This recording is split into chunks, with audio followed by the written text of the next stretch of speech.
अंधेरा इतना गहरा था कि जैसे समय खुद ब खुद ठहर गया हो। एक भारी घुटती हुई सांस के साथ अचानक विवान की आंखें खुलती हैं। उसका सीना तेजी से उठ गिर रहा था, जैसे वह किसी लंबी दौड़ से लौटा हो। कमरे में हल्की नीली रोशनी घड़ी से आ रही थी। 3:17। वही समय फिर से। उसका गला सूख चुका था और पूरा शरीर पसीने से भीगा हुआ था। कुछ पल तक वह सिर्फ छत को घूर रहा, खुद को यकीन दिलाने की कोशिश करता हुआ कि वह सुरक्षित है।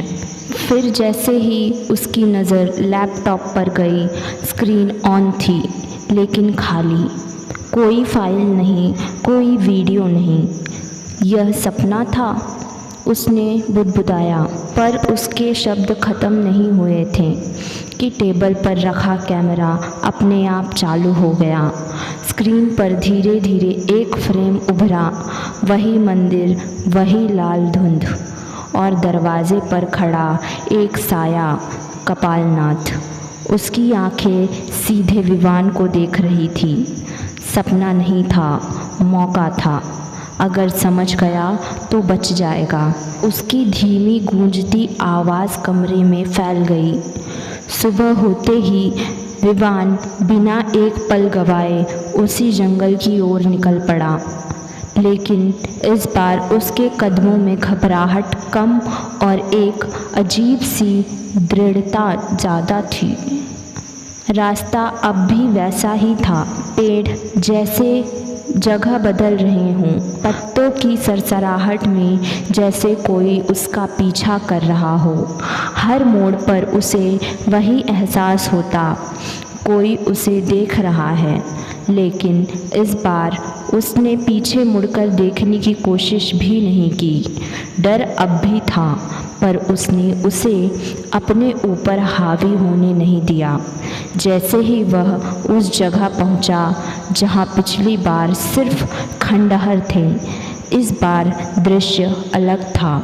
उसके सामने एक विशाल मंदिर खड़ा था, पहले से बड़ा, कहीं अधिक जीवित सा। उसकी दीवारों से हल्की लाल आभा निकल रही थी, जैसे वह सांस ले रहा हो। दरवाजे पर कपालनाथ खड़ा था, मानो उसे पहले से ही पता हो कि विवान आएगा। तू लौट आया, उसने हल्की मुस्कान के साथ कहा। विवान ने गहरी सांस ली और जवाब दिया, मैं भागना नहीं चाहता, समझना चाहता हूँ। कपालनाथ ने उसकी आंखों में देखा, फिर धीरे से सर हिलाया। तो फिर कीमत भी समझनी पड़ेगी। मंदिर के अंदर वही लंबा अंधेरा गलियारा था, दीवारें जैसे जीवित हों। हर कदम के साथ हल्की धड़कन सी महसूस होती थी। हवा में फुसफुसाहट घुली हुई थी, धीमी लेकिन साफ। इस बार विवान रुका नहीं। उसने अपनी आंखें बंद की और आगे बढ़ता रहा।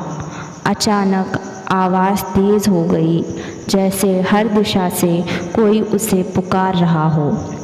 डर को मत देख, उसे पहचान। कपालनाथ की आवाज़ पीछे से गूंजी और तभी गलियारे की दीवारें बदलने लगीं, छवियाँ उभरने लगीं।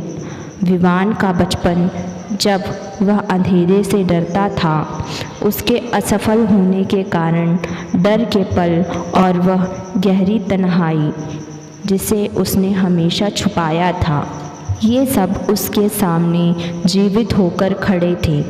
कुछ पल के लिए उसका मन डगमगाया, लेकिन इस बार उसने खुद को रोका।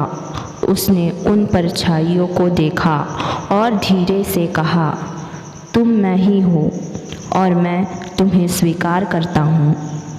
जैसे ही ये शब्द हवा में गूंजे, सारी छवियाँ टूटने लगीं।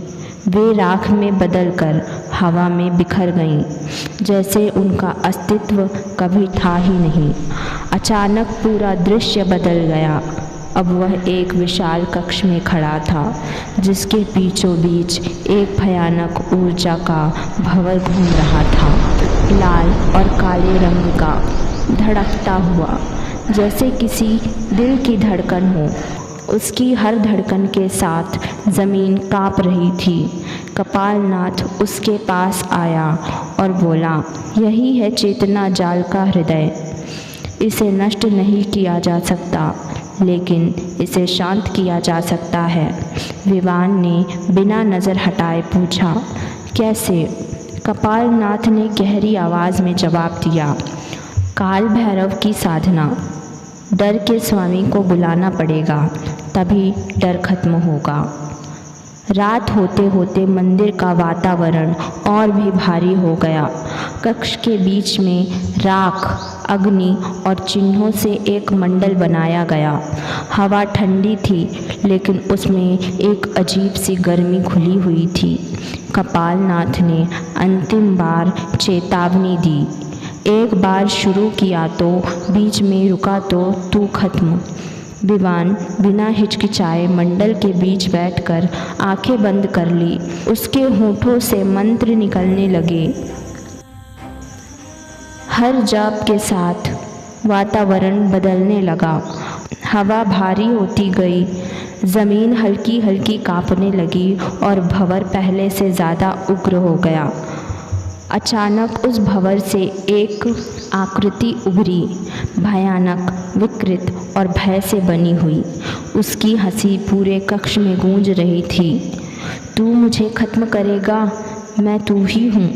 विवान की आंखें खुली। इस बार उसमें डर नहीं था, बल्कि एक अजीब सी शांति थी।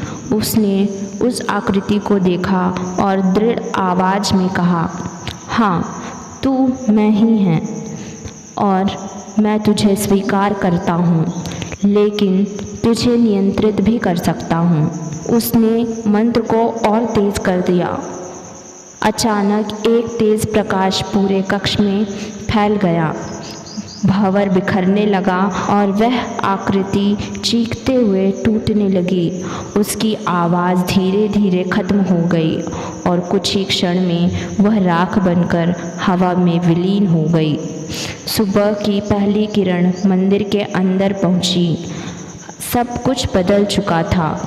अब वहाँ ना लाल रोशनी थी, ना कोई फुसफुसाहट और ना ही भारीपन। मंदिर शांत था, इतना शांत कि जैसे वह हमेशा से ही ऐसा हो। हवा हल्की थी और वातावरण में एक अजीब सी स्थिरता थी। विवान ने चारों ओर देखा। वह जाल, वह डर, वह सब कुछ अब गायब था। उसके अंदर एक गहरी शांति थी।